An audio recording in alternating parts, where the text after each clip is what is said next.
This is the Suncorp Stadium in Brisbane, and this is where I usually shoot the men's A-League football. Every so often, I'm able to get up into the stand and take a nice kind of wide panoramic shot of the stadium. I normally do it pretty much every match, but I generally kind of move around and try and get different angles, different shots. So this is using the 15 to 35mm lens, extremely wide, but there are occasions where I feel like I just want to go a little bit wider, and that is when I use the panoramic technique, blending those sequential shots together to create a much bigger image in terms of pixels, but a much wider image as well. So this is an example of one of those kind of ultra-wide panoramic images created from sequential files. This is another example, and I'm standing in pretty much the same position where I was for a standard photo, but you can see how much wider I've managed to get. I've managed to get more of the seating in, I've managed to get more of the roof in, and this has been obviously edited as well, but generally it just feels like I've got more of the stadium in shot. And this is another example of this technique. This is Wembley Stadium. This is, I think it's a 90,000 seater stadium. So this stadium is absolutely huge, and you kind of appreciate the sheer size and scale of this stadium from this shot. This is probably about a couple of hours before kickoff, so the stadium does look kind of empty.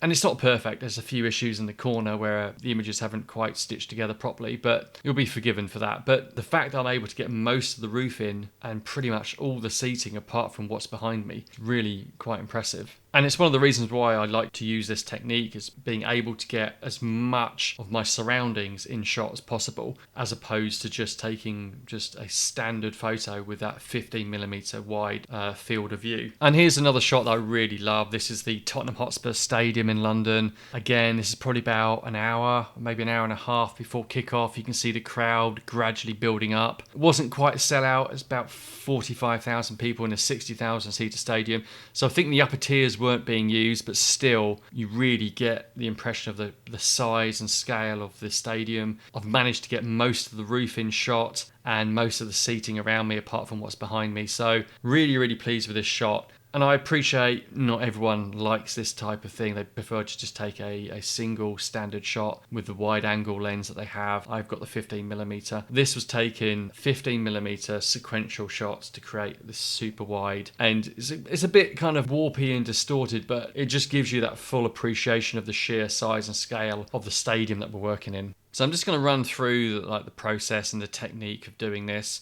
So I'm just going to adjust some of the settings on the camera. I'm normally shooting at f11 or f8, so I'm going to go with f8 for this one. I'm going to bring the shutter speed down to something that's still going to give me a sharp, clean image. So I'm going to go for about 1/250th of a second. At the moment, it's giving me sort of ISO of around sort of 200 to 250. I'm simply going to move the camera into portrait mode and take a series of sequential photographs, one after another, and making sure that they actually overlap. So normally a 50% overlap, just to allow the software to be able to stitch those images together. And I'm also going to just go around and take a few kind of standard photographs at 15mm, which is the widest that lens can go. This is all being done handheld with the image stabilization system turned on. And when it comes to focusing, I'm generally trying to find a midway point between the foreground and the background. So I'm generally normally focusing on the pitch, or on the pitch but a little bit closer towards me, because I'm shooting at kind of f8 or maybe even f11, so it's got a very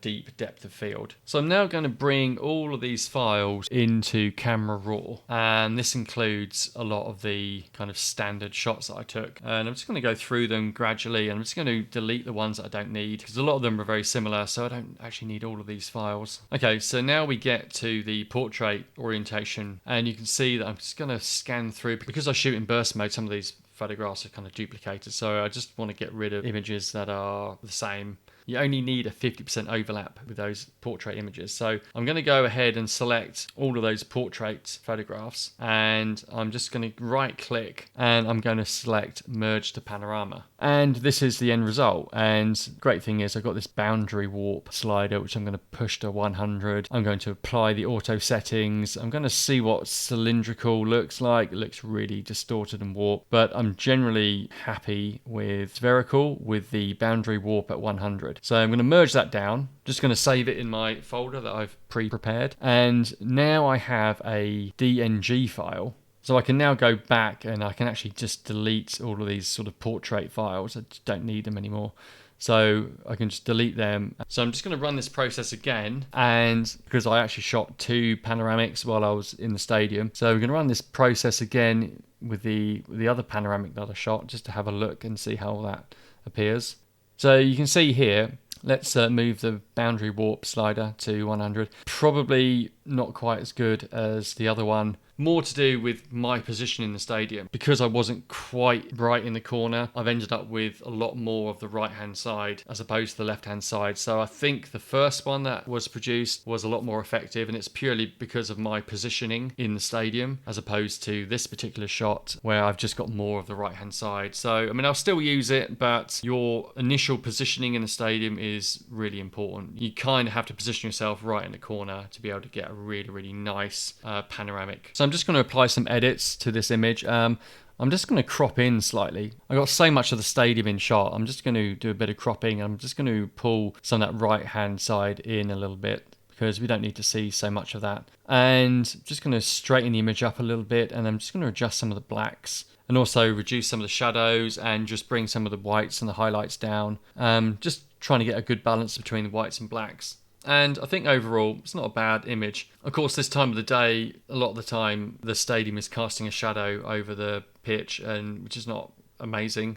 But the great thing about having such a wide dynamic range shooting RAW is that we're able to adjust the whites and the blacks and then bring down some of the shadows and do this sort of post-production editing. I'm just going to go back to the first panoramic shot that I took, and I'm just going to make a few adjustments again, cropping in. So just trying to get the pitch slightly more central. The nice thing about this image is the shadow on the pitch isn't quite as profound as the other panoramic image, and I'm able to really tone down some of the whites here as well and get a slightly nicer balance between whites and blacks. So I'm just going to adjust some of the shadows here and maybe just beef up the saturation a little bit, and just a few more minor adjustments here, just trying to get the balance right. I want to have the image as kind of bright as possible, but at the same time I want it to look, you know, natural as well. Okay, so I think we're happy with that. So I'm just going to save these images down into the folder that I pre-prepared. So I'm now saving from a DNG, which is a raw file, down to a JPEG. So if I want to make any further edits, I'm able to revert back to the DNG file. So that's my master file.